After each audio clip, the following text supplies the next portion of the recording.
வீடுதோறும் அரசு சேவைகள் மருத்துவம் தொடர்ந்திட ஸ்டாலின் தொடரட்டும், தமிழ்நாடு வெல்லட்டும்.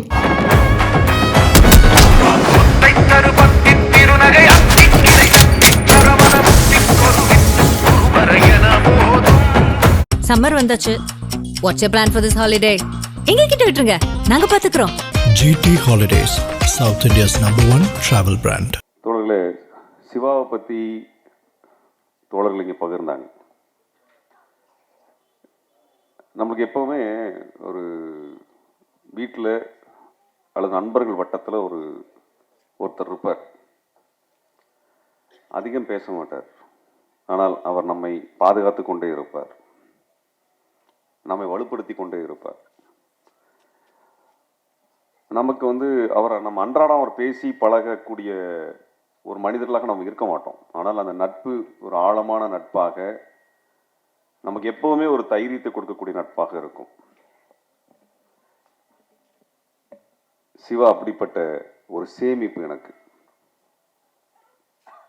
எனக்கு ஒரு சேமிப்பு. எல்லா தோழர்களும் சொன்னதான் நானும் திரும்ப சொல்றேன். சிவா போல சிவாவையோ இன்னொரு தோழரையோ நம்மால் உருவாக்கி விட முடியாது. அது வாய்ப்பே இல்லை. சிவா உடைய அந்த முடிவு என்பது என்னை நிலைகுலைய வைத்திருக்கிறது. அதை சொல்றது எனக்கு எந்த வருத்தமும் இல்லை. அதை சொல்வது தவறும் கிடையாது, கோழைத்தனமும் கிடையாது. அது உண்மை. நான் நிலைகுலைந்து தான் போனேன். இப்படிப்பட்ட ஒரு நண்பனை, தோழனை, ஒரு தளபதியை, ஒரு செயல் வீரனை, சிந்தனையாளனை, தமிழ் மொழி நேசிக்கக்கூடிய ஒரு அற்புதமான போராளியை யாருக்கு இழப்பதற்கு மனசு வரும்? நிச்சயமா அந்த இழப்பை என்னால் என் வாழ்நாள் முழுவதும் என் மனதில் இருந்து அந்த அதிர்வு நிச்சயமா போகாது. ஏன்னா எனக்கு இருந்த மிகப்பெரிய வழி என்னன்னா, இன்னும் நீண்ட தூரம் போக வேண்டி இருக்குது. இந்த சண்டை இப்பதான் ஆரம்பிச்சிருக்கு. இது ஒவ்வொரு காலகட்டத்திலும் இந்த சண்டை புதுப்பித்து கொண்டே இருக்கிறது. புதுசா எதிரிகள் முளைச்சு வந்துகிட்டே இருக்கிறான். ஒவ்வொரு தலைமுறையும் சண்டை போட்டுக்கொண்டே இருக்கிறது.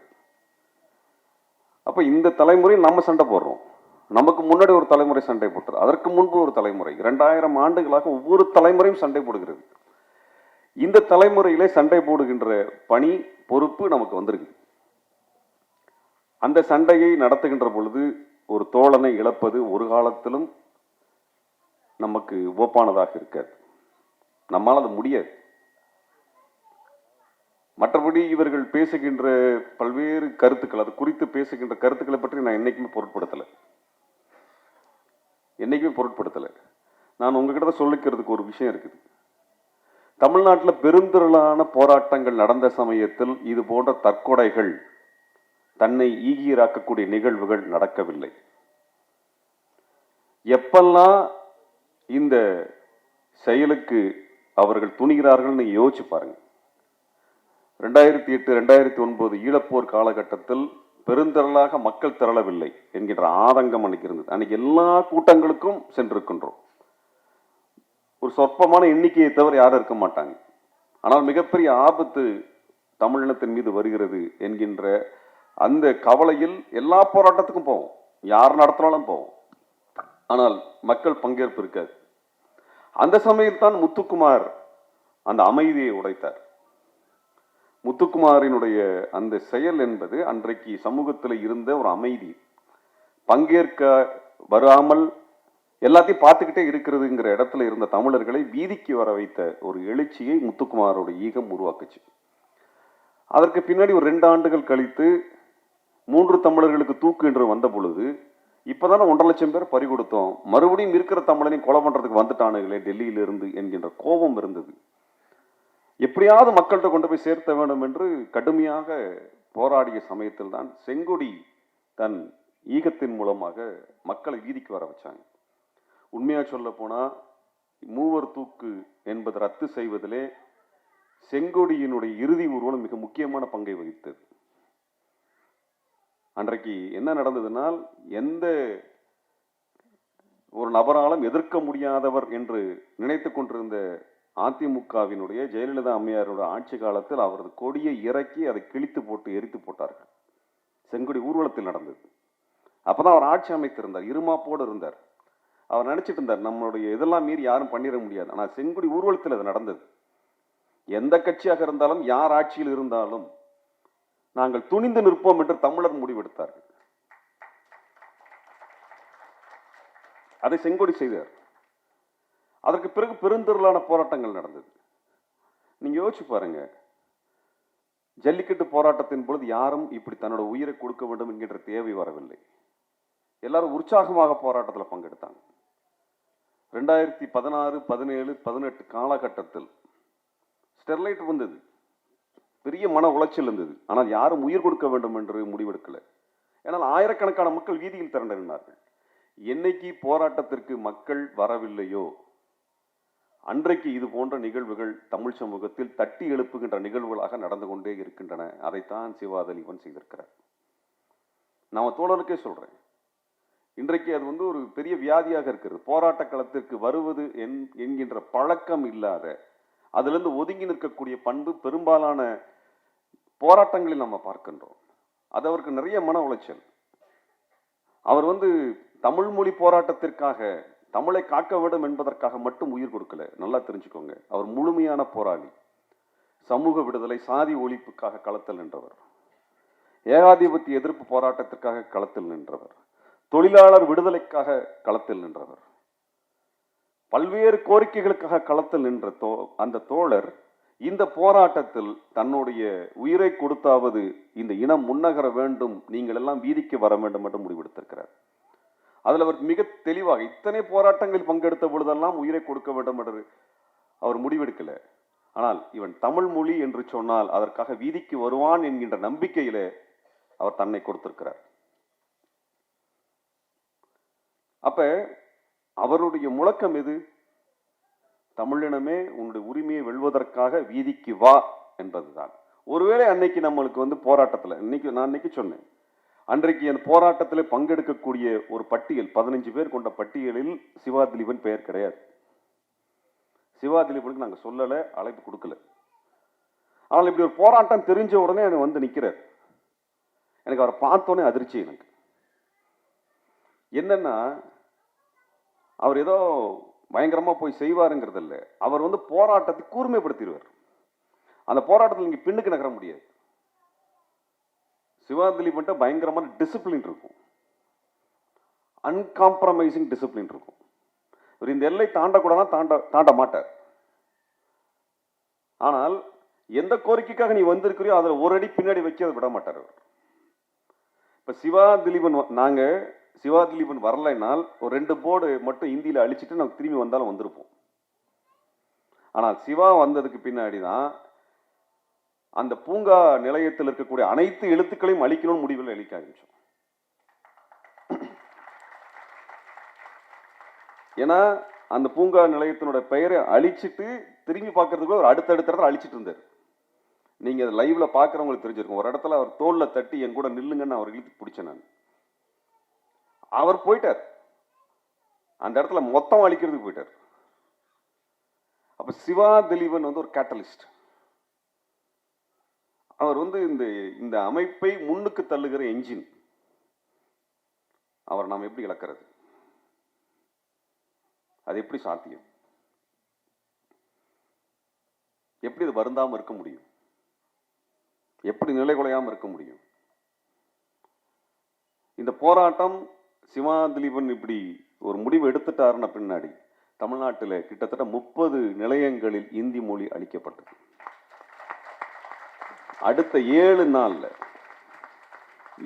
நாள்ல தமிழ்நாட்டினுடைய மிகப்பெரிய ஜங்ஷன்ஸ், ரயில்வே ஜங்ஷன்ஸ்ல இருக்கக்கூடிய இந்தி மொழி அளிக்கப்பட்டது. சென்னையில் அளிக்கப்பட்டது, காட்பாடியில் அளிக்கப்பட்டது, ஆம்பூரில் அளிக்கப்பட்டது, சேலத்தில் அளிக்கப்பட்டது, ஈரோடில் அளிக்கப்பட்டது, கோயம்புத்தூரில் அளிக்கப்பட்டது, பொள்ளாச்சியில் அளிக்கப்பட்டது, திருச்சியில் அளிக்கப்பட்டது, தஞ்சாவூரில் அளிக்கப்பட்டது, திருவாரூரில் அளிக்கப்பட்டது, திருத்துறைப்பூண்டில் அளிக்கப்பட்டது, நாகப்பட்டினத்தில் அளிக்கப்பட்டது, மதுரையில் அளிக்கப்பட்டது, திருநெல்வேலியில் அளிக்கப்பட்டது. அளிக்கப்படாத 2 இடத்தை மட்டும் விட்டு வச்சுட்டு வந்திருக்காங்க தோழர்கள். வெறும் மொழி அழிப்புக்காக விஷயத்துல நம்ம அதை செய்யல. தோழர் அதுக்கான காரணத்தை சொல்லியிருக்கிறாங்க. இன்னைக்கு ஒரு மிகப்பெரிய சண்டை நடக்கிறது. இன்றைக்கு பாரதிய ஜனதா கட்சியோடு நிற்கக்கூடிய அந்த ஒட்டுண்ணிகளை எல்லாம் மொத்தமாக அம்பலப்படுத்த வேண்டும் என்றால் தமிழ் மொழி நமக்கு கலங்கரை விளக்கமாக முன்னுக்கு நிற்கிறது. இந்த மொழியில் கை வைத்து பேச ஆரம்பித்தோம் என்றால் இவனது உண்மையான முகம் என்ன என்பது அம்பலப்பட்டு போகும். இன்றைக்கு தேர்தல் வருகிறது. தோழர்களே, நல்லா தெரிஞ்சுக்கோங்க. இந்த தேர்தலிலே பாரதிய ஜனதா கட்சியை அம்பலப்படுத்துவதற்கு இருக்கக்கூடிய மிகப்பெரிய ஒரு போராட்ட அணிவகுப்பு தான் இந்திய எதிர்ப்பு போராட்டம். இவனை எப்படி அம்பலப்படுத்துவீங்க?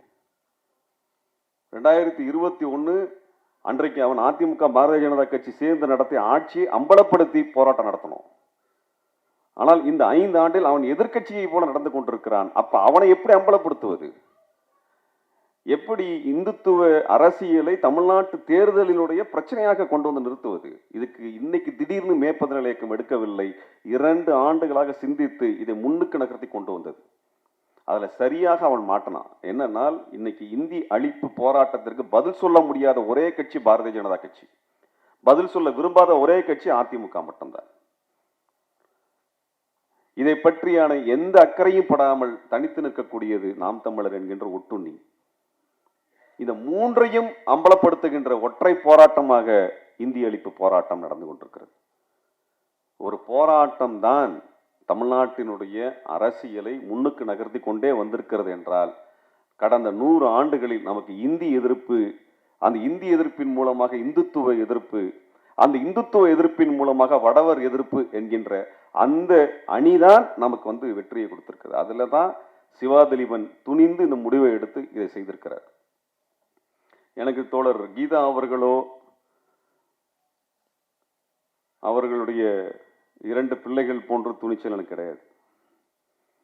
நீங்க எப்படி இப்படி துணிவாக நீங்க பேசுறீங்க அப்படிங்கிறது எனக்கு நிஜமாலே நான் அவ்வளவு துணிவோட இல்லை.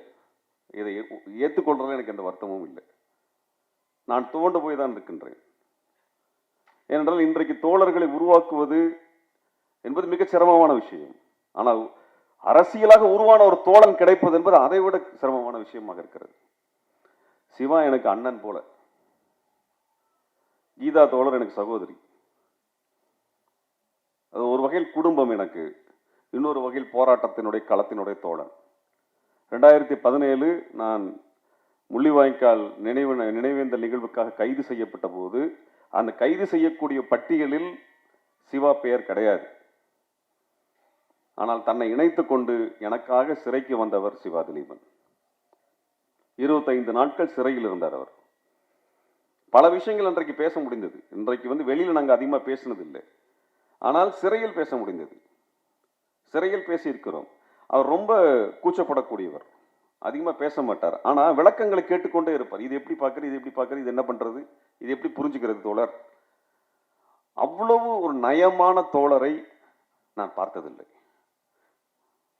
அவ்வளவு நேசம் மிக்க ஒரு அன்பான தோழனை நான் கண்டதில்லை. மே 17 இயக்கத்தை தைரியமா துணிச்சலாக நம்ம இறங்கி போராட்டத்தை நடத்துறோம்னா எனக்கு நல்லா தெரியும், எனக்கு பின்னாடி ஒரு யானையை போல நிற்கக்கூடியவர் சிவாதிலீபன்.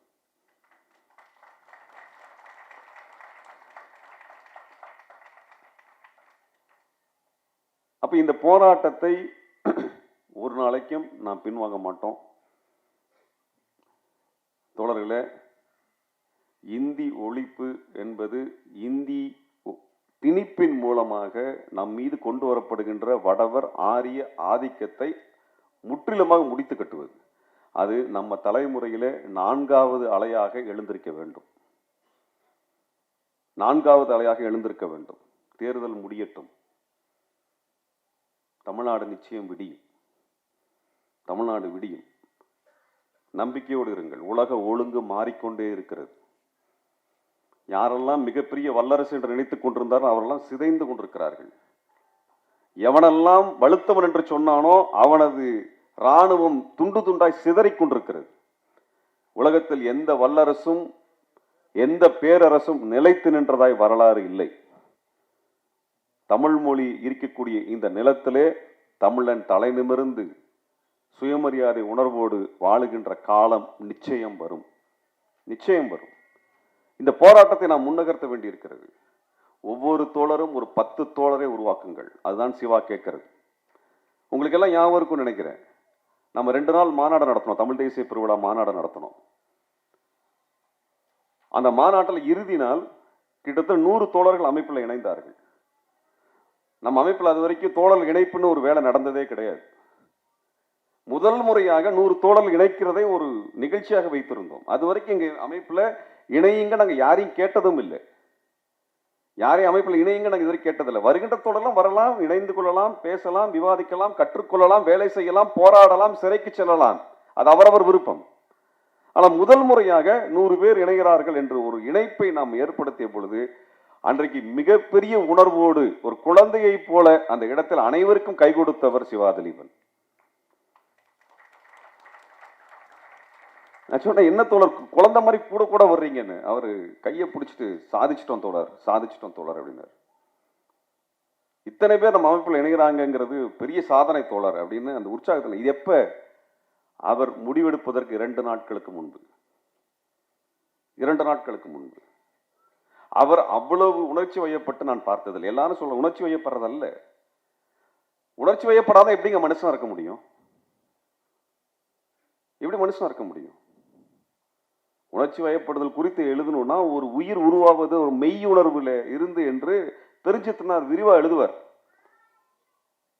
மெய்யுணர்வு எப்படி உருவாகுது, முதல் உணர்வு எங்கிருந்து வந்தது என்று எழுதுவார். நீட் ஒரு பெரிய கட்டுரை இருக்கு, அற்புதமான கட்டுரை. மெய்யுணர்வு என்பதை குறித்து நீட் எழுதியிருப்பார். மெய்யுணர்வை படிங்க. ஏன் தமிழன் தமிழ் மொழி என்று சொன்னதற்காக உயிர் கொடுக்க துணிகிறான் என்றால் தமிழை படித்து பாருங்க. வேற எந்த மொழிக்கு இப்படி ஒரு உயிர் கொடுக்கிறது எவன் வந்திருக்கிறான்? இந்த மொழி அதை கற்றுக் கொடுக்கிறது. நாம் மொழி அறிஞனாக இருக்க வேண்டும் என்ற அவசியம் இல்லை. சிவாவால மேடையில் ஏறி 1/2 மணி நேரம் பேச முடியுமா என்று எனக்கு தெரியாது. ஆனால் இந்த மொழி அப்படிப்பட்ட போர் குணத்தை நமக்குள் விதைக்கிறது. மெய்யுணர்வு குறித்து பெருஞ்சித்திரனார் எழுத படிச்சு பாருங்க. அப்ப தெரியும் இந்த உணர்வு என்பது இந்த உயிருக்கு எப்படி அடித்தளமாக இருந்திருக்கிறது என்று அதுல சொல்லியிருக்கிறது. அப்ப இந்த உணர்வு என்கின்ற அரசியலை வைத்துக்கொண்டு நம்ம இந்த சிவா திலீபனுடைய ஈகத்தை வெறும் உணர்ச்சிவசப்படாதீங்க, உணர்ச்சிவசப்பட்டு பண்ணாதீங்கன்னு சொல்லக்கூடியவர்களை தயவு செஞ்சு நிராகரித்து விடுங்கள். அவர்கள் மிக மிக ஆபத்தானவர்கள், ஆபத்தானவர்கள். இந்த மாதிரி போராட்ட வழிமுறை எல்லாம் வேண்டாம் என்று சொல்லக்கூடியவர்கள் நாம் நிச்சயம் நிராகரிக்கிறோம். நாம் உயிரை கொடுங்கள் நம்ம சொல்லல. ஆனா போராட்ட களத்தில் எது வேண்டுமானாலும் நடக்கும்.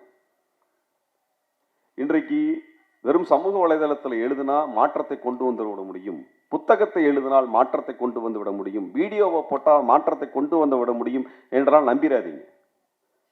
என்னைக்கு வீதிக்கு வரீங்களோ அன்னைக்கு தான் மாற்றம் வரும். என்னைக்கு போராட்ட களத்தில் நிக்கிறோமோ அன்றைக்குத்தான் எதிரி பின்னாடிக்க போவான். எதிரியை நேரடியாக வீதியில் தான் எதிர்கொள்ள முடியும். அங்கதான் பண்ணணும். நமக்கு மிகப்பெரிய ஊடக ஆதரவெல்லாம் கிடையாது. தோழர் கோபால் அவர்கள், நக்கீரன் கோபால் அவர்கள் வந்திருக்கிறாங்க. சிவா திலீபனுடைய ஈகத்தை குறித்து முதலாக எழுதிய ஒரே பத்திரிகை நக்கீரன் தான். அது ஒன்றுதான். ஏனால் அவர் தமிழ் உணர்விலே நின்று அதை எழுத. நான் இத்தனைக்கு நம்ம யாருமே செய்தி சொல்லலை. அதை அட்டை படத்திலே சிவா திலீபன் படத்தை போட்டு அவரை குறித்து மிக மரியாதைக்குரிய ஒரு பதிவை நக்கீரன் தான் செய்தது. முதல் பதிவாக அவர்கள் தான் செய்தார். நாம இதுவரைக்கும் நக்கீரன் பத்திரிகை ஒரு விளம்பரம் கூட கொடுத்ததில்லை. இதுவரைக்கும் அதை பாராட்டி நம்ம 4 வார்த்தை எழுதுனது கூட கிடையாது. ஆனால் தமிழ் உணர்வால் உந்தப்பட்ட நம்மை எல்லாம் இணைக்கக்கூடிய அந்த தமிழ் மொழிதான் நமக்கான மரியாதையையும் நமக்கான களத்தையும் உருவாக்கி கொடுக்கிறது. தோழர் எழிலன், தோழர் நக்கீரன் கோபால் அவர்கள், தோழர் ஓவியா, இப்படி எத்தனை பேர் நம்மள என்ன லாபத்துக்கு இருக்கிறோம்? நம்ம எதுக்காக இதெல்லாம் செய்கிறோம்? எதுவுமே கிடையாது, எதுவுமே கிடையாது. நம்மளுக்கு இதனால என்ன கிடைச்சிட போகுது? ஒண்ணுமே கிடையாது. ஆனால் இது இனத்தின் மீது நமக்கு இருக்கக்கூடிய பற்று, அதுதான் நம்மை எல்லாம் இணைத்துக் கொண்டிருக்கிறது. பல இயக்கம் கடந்து, கட்சி கடந்து எல்லாருமே ஒன்னா இங்க உட்கார்ந்துருக்கிறோம். தோழர் எழிலன் அவர்கள் மே 17 இயக்கத்தினுடைய முதல் நிகழ்விலே பங்கெடுத்தவர். முதல் நிகழ்வு ஒரு ஆவணப்படத்தை வெளியிட்டு தான் மே 17 என்கின்ற பெயர் அறிமுகமானது. அதில் வந்து முதல் நிகழ்விலே பங்கெடுத்தோம். அன்றையிலிருந்து இன்றைக்கு வரைக்குமே நம்மை தமிழும் தமிழர்களும் தான் ஒன்றிணைத்துக் கொண்டிருக்கிறார்கள். இந்த அரசியல் தாங்க மே 17 விரும்புகிறது. இந்த அரசியல் தான் மே 17 கட்சி கடந்து, மதம் கடந்து, ஜாதி கடந்து நாம் இந்த இனத்திற்கான ஒரு போராளிகளாக, முன்கள போராளிகளாக நிற்க வேண்டும் என்பதுதான் நம்ம விருப்பம். தோழர்களுக்கு நான் சொல்லிக்கிறேன், சிவா திலீபன் என்கின்ற இந்த பெயர் இந்திய அளவில் இந்திய எதிர்ப்பு போராட்டத்தினுடைய அடையாளமாக மாற்றப்பட வேண்டும். நமது போராட்டம் நடக்க ஆரம்பித்து இந்த ரயில்வே பலகைகளை இந்திய எழுத்துக்களை அளிக்க ஆரம்பித்தவுடன் கேரளாவில் இது குறித்தான உரையாடல் வந்தது. கர்நாடகத்தில் பேச ஆரம்பித்தார்கள், மராத்தியத்தில் பேச ஆரம்பித்தார்கள், பெங்காலிலே பேச ஆரம்பித்தார்கள், பஞ்சாபிலே பேச ஆரம்பித்தார்கள், ஆந்திராவில் பேச ஆரம்பித்தார்கள். நம்மிடம் தொடர்பு கொண்டார்கள், நம்மிடத்தில் பேசினார்கள், விவரங்களை பேசினார்கள். இந்திய அளவிலான போராட்டமாக மாற்றியவர் சிவா திலீபன். அது நான் வெறும் மேடைக்காக பேசல. எந்தெந்த ரயில்வே ஸ்டேஷன்லாம் தோழர்கள் இந்தியை அழித்து விட்டு கைது செய்யப்பட்டார்களோ அந்த இடத்திலெல்லாம் அந்த காவல்துறைக்கு டெல்லியிலிருந்து அழுத்தம் வந்தது என்று எல்லா காவல் நிலையத்திலும் சொல்லியிருக்கிறார்கள். எல்லா காவல் நிலையத்திலும் சொன்னாங்க, சார் டெல்லியிலிருந்து அழுத்தம். ஏன்னா இந்தி எழுத்தை அழித்தால் என்ன தண்டனை தர வேண்டும் என்று அவன் சட்டத்தில் கிடையாது.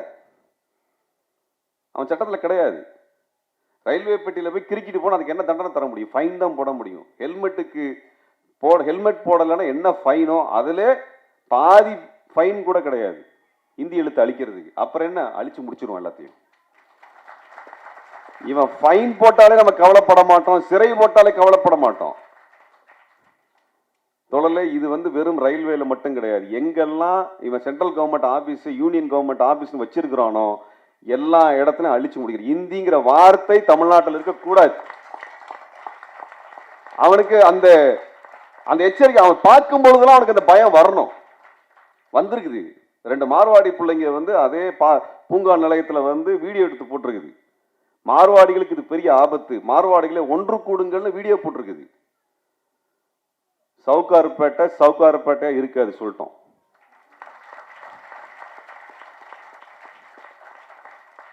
நீ இஷ்டத்துக்கெல்லாம் தமிழ்நாட்டுக்குள்ள வந்து உனக்கு பிஜேபி இருக்கிறான், அமித்ஷா இருக்கிறான், அவன் இருக்கிறான், இவன் இருக்கான்னு நினைச்சு உன் இஷ்டத்துக்கெல்லாம் தமிழை எதிர்த்து நின்றுகிட்டு இங்க பிழைக்க முடியாது. 1000 பேர் இந்த ஊருக்கு வந்துட்டு போயிட்டான். எவனும் தமிழ் மீது கை வைத்தது இல்லை. வைக்கணும்னு நினைச்சேன்னா இந்த மண் எப்படி உன்னை கையாளணுமோ அப்படி கையாளும். நம்ம அதை சொல்லியிருக்கிறோம். நீ வா, வியாபாரம் பண்ணு, மக்களோட சேர்ந்து, எங்களுக்கு எந்த பிரச்சனையும் இல்லை. ஆனால் எங்கள் மொழியின் மீதும் எங்கள் அரசியல் மீதும் நீ முடிவெடுத்த என்றால் உன் வணிகத்தின் மீது நாம் முடிவெடுக்க வேண்டிய தேவை இருக்கும். உன் வியாபாரத்தின் மேல நாங்கள் முடிவெடுக்க வேண்டிய தேவை இருக்கும். ஆனால் அது ஒரு செய்தியை சொல்லுது. என்னன்னால் அவனுக்கு இந்த போராட்டம் அச்சுறுத்தலை கொடுத்திருக்கிறது. தோழர்களே, தமிழ்நாட்டோட அனைத்து இயக்கங்களும் ஒன்றிணைந்து போராட்டத்தில் இறங்கணும். நம்ம இவங்களை மொத்தமா விரட்டணும்னால் இந்தியோடு சேர்த்து குப்பையோடு குப்பையாக இவங்களை வீசி வெளியே எறியணும். நம்ம மாநில கட்சிகளுக்குள்ள நம்மளுக்கு 1000 முரண்பாடுகள் இருக்கிறது.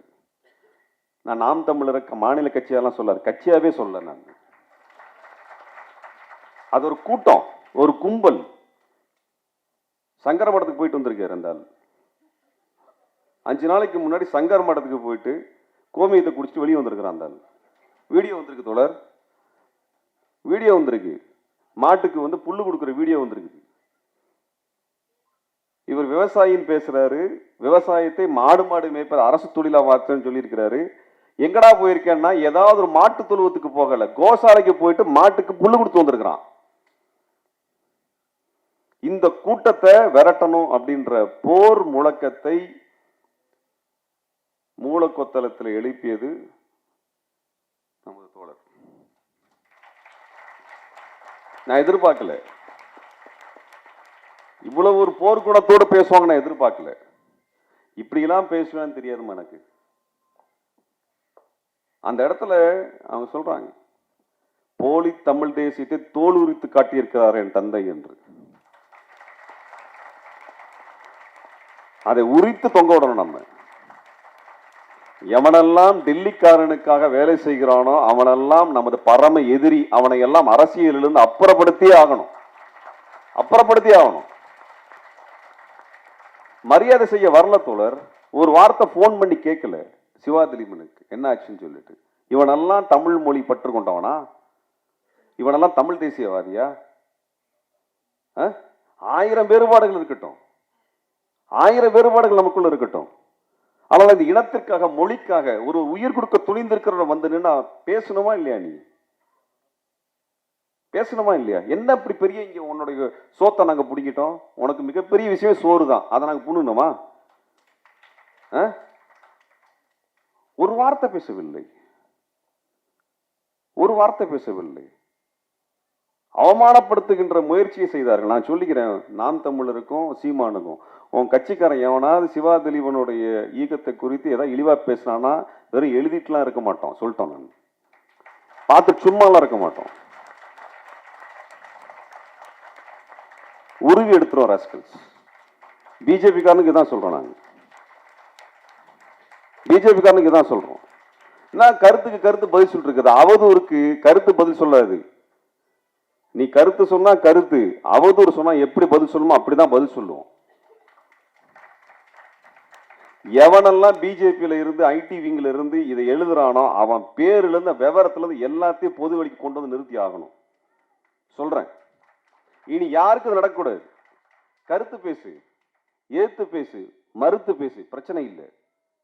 ஒரு ஈகியரை இழிவுபடுத்துறானா அந்த கட்சிக்காரன்ல ஐடி விங்ல எவனா ஒருத்தன் உட்காந்து எழுத சொல்லி அது யோசனை சொல்லி தானே நடந்திருக்கும். அது அந்த ராஸ்கலோட அத்தனை விவரம் பொது வழிக்கு வந்தான். அவன் ராஸ்கல் வீட்டுக்கு வரானா பாத்துறோம். நம்ம பிஜேபி காரன் சொல்றேன், நான் பிஜேபி ஐடி விங்குக்கு சொல்றேன், எழுதுங்கடா. உன் கம்பெனியில, உன் கட்சியில எவன் ஐடி விங்கு தலைவனா இருந்து இந்த வேலையை பார்த்துட்டு இருக்கிறானோ அவன் அத்தனை விவரமும் வெளியே வரும்டா ராஸ்கல்ஸ். பார்த்து சும்மாலாம் இருக்க மாட்டோம். தமிழ்நாட்டில் தமிழ் மொழிக்காக உயிர் கொடுத்த ஒரு ஈகியரை அசிங்கப்படுத்துவை, அவரை இழிவுபடுத்துவானா பார்த்துட்டு நாங்க சும்மா இருக்கணும் அவசியம் இல்லை. எத்தனை நாள் ஜெயிலுக்கு போன, ஜெயிலுக்கு போக தயாரா? நீ கூலிக்கு வேலை பார்க்கிறவன். எச்சரிக்கை வர்றேன், நான் எச்சரிக்கை வர்றேன். நாங்க ஒரு உயிரை இழந்திருக்கிறோம், எதுக்கும் பயப்பட மாட்டோம், எதுக்கும் பயப்பட மாட்டோம். பிஜேபி ஐடி விங்காரன் வாயை மூடிட்டு இருக்கு. எவன் எந்த ஆபீஸ்ல வேலை பார்க்கற எங்களுக்கு தெரியும், எவன் பேருன்னு எங்களுக்கு தெரியும். வானத்துல இருந்தா எழுதுறீங்க நீங்கெல்லாம், இதே ஊர்ல தான் இருக்க போறீங்க. 1000 விஷயம் மற்ற விஷயத்த பேசுவீங்களே, எத்தனையும் இழிவுபடுத்துற, நாங்க அதை பத்தில கவலைப்படல. ஆனால் ஒரு ஈகியனை இழிவுபடுத்திட்டேனா ரஸ்கல், உன் போட்டோல இருந்து எல்லா விவரமும் பொது வழிக்கு வந்துடும். அப்புறம் நீ நடக்க முடியாது சொல்றேன், நான் நடக்க முடியாது. நீ போட்டோ அடிச்சு ஒட்டுவோம்டா, தமிழ்நாடு முழுக்க உன் மூஞ்சி போஸ்டர் அடிச்சு ஒட்டுவோம். தமிழ்நாட்டுல தமிழ் உரிமைக்கு பேசக்கூடிய நம்மளுடைய புகைப்படத்தையும் முகவரியும் எடுத்து ஆர்கனைசர்ல போடுறான், இந்தியா முழுக்க போடுறான். ஏன் போட்டோவை எடுத்து எத்தனை மொழிகள், 13 மொழிகள்ல போட்டான் அவன், 13 மொழிகள்ல போட்டான். அவனோட அத்தனை மொழிகளையும் அத்தனை ஊர்களையும் போட்டான் அவன். ஓ யுக்தி ஒன்னால பண்ண முடியும்னா, மாட்டு சாணி திங்கிற உனக்கு அது இருக்குன்னா தமிழ் மொழி பேசுற எங்களுக்கு இருக்குண்டா. பார்த்து சும்மா இருக்கும் நினைக்கிறியா? பிஜேபி காரன் எச்சரிக்கிறோம். அரசியல் பேச அரசியல் பேசு, அவதூறு பேசுனால் நீ என்ன வேலை பார்த்திருக்க அத்தனை எங்களுக்கு நடக்கும். நாங்க சாவை பத்தி கவலைப்படல, சிவாதிரிவன் சொல்லிட்டு போயிட்டார். ஆனா உனக்கு அப்படி இல்லை வாழ்க்கை. நான் எச்சரிக்கிறேன், பிஜேபியோட தலைவர் எச்சரிக்கிறேன், நயினார் நாகேந்திரன் சொல்றேன், உன் கட்சிக்காரோட ஐடி அடக்கி வை, அடக்கி வை. எவன் பண்ணாலும் அத்தனை பேர் பேரு வெளியே ஒரு ரஸ்கல். என்ன நினைச்சிட்டு இருக்கிறீங்க? என்ன நினைச்சிட்டு இருக்கீங்க? தமிழ்நாட்டில் கேட்கறதுக்கு ஆளு நினைச்சிட்டு இருக்கீங்களா? நாங்க போய் போலீஸ் ஸ்டேஷன் கம்ப்ளைண்ட் கொடுத்தா போலீஸ் ஆக்ஷன் எடுப்பாங்கன்னு இருக்கா? காத்துட்டு இல்ல, காத்துட்டு இருக்க மாட்டோம். பாத்துருவோம்டா யாருன்னு, நீங்களா நாங்களான்ட்டு. நீங்க அவதூறு எழுதிட்டு தான் பார்த்துட்டு போறதா? எவனையும் விடாதீங்க. எவன் ஆபீஸ் எங்க இருக்குது, அவன் புகைப்படம் என்ன, பேர் என்ன, அவன் தொலைபேசி என்ன, எல்லாம் வெளியே வந்தானும். நான் வெளிப்படையா சொல்றேன், நான் மறைச்செல்லாம் சொல்லல, ஒளிவு மறைவு பண்ணி நீ ஃபேக் ஐடி போட்டு எழுதுற கூட்டம் இல்ல, ஃபேக் ஐடி போடுற கூட்டம் இல்ல. பாத்துறோம்டா, எங்க மண்ணுல வந்துட்டு எங்க தோழர்களை அசிங்கப்படுத்திட்டு வேடிக்கை பார்த்துட்டு இந்த அமைப்பு நிற்காது. பிற கட்சி தோழருக்கும் சொல்லிக்கிறேன், நாம எந்த கட்சி அவனா இருக்கலாம் தோழர். சிவா திலீபன் ஒரு கட்சிக்காக தன் உயிரை கொடுக்கவில்லை, தமிழ் மொழிக்காக கொடுத்திருக்கிறார். சிவா திலீபன் மே 14 இயக்கத்தின் சொத்து அல்ல, இந்த இனத்தின் சொத்து, இந்த இனத்தின் சொத்து. மே 14 இயக்கத்தை இழிவுபடுத்தினா தமிழ்நாட்டில் இருக்கக்கூடிய முற்போக்கு இயக்கங்கள் தன்னுடைய இயக்கத்தை சார்ந்தவர் இழிவுபடுத்தியதாக, இந்த தாய்மொழி இழிவுபடுத்தியதாக, அப்படிப்பட்ட ஒரு இடத்தை எடுத்துக்கொண்டு நீங்கள் அதை கையாளுங்கள். அதான் சொல்றோம். சிவாதிலீபன் மே 14 இயக்கம் வாழ்கன்னு சொல்லிட்டு அங்க போல, தமிழ் வாழ்க என்று சொல்லிட்டு போனார். நீ பேசுவதும் நான் பேசுவதும் தமிழ் என்றால், உன் தாய்மொழியும் என் தாய்மொழியும் தமிழ் என்றால், தமிழுக்காக உயிர் கொடுத்த சிவாதிலீபனை இழிவுபடுத்தக்கூடியவனை முடித்து கட்டு. அந்த கட்சி தேவையில்லை, அந்த கட்சி தமிழ்நாட்டுக்கு தேவையில்லை. தமிழ் மொழிக்காக உயிர் கொடுக்கக்கூடியவனை இழிவுபடுத்தக்கூடிய ஒரு கட்சி இந்த மண்ணில் வேரோடும் வேரடி மண்ணோடும் புடுங்கி எறியணும். ரஸ்கல்ஸ் புடுங்கி எறிகிறோம். இதுதான் சிவாதிலீபனுக்கு நாம் கொடுக்கக்கூடிய உண்மையான வீர வணக்கமாக இருக்கும். அதை செய்து காட்டுவோம். அதை செய்யும் வரை மே 14 இயக்கம் ஓயப்போகுதல் என்று சொல்லி சிவாதிலீபனுக்கு வீர வணக்கத்தை சொல்லி விடைபெறுகிறேன். நன்றி, வணக்கம். நக்கீரன் டிவிக்கு சப்ஸ்கிரைப் செய்யுங்கள். உங்கள் ஆதரவே எங்கள் பலம். ஆசிரியர்களுக்கு நண்பனாகவும் மாணவர்களுக்கு ஆசானாகவும் திகழும் தேர்வு வழிகாட்டி. ஒவ்வொரு பாடத்திற்கும் அனுபவமிக்க ஆசிரியர்களின் துல்லியமான தெளிவான விடைகள். CNC இருக்கு, தேர்வு பயம் எதற்கு? இது தீரன் பப்ளிஷிங் ஹவுஸ் விற்பனை வெளியீடு.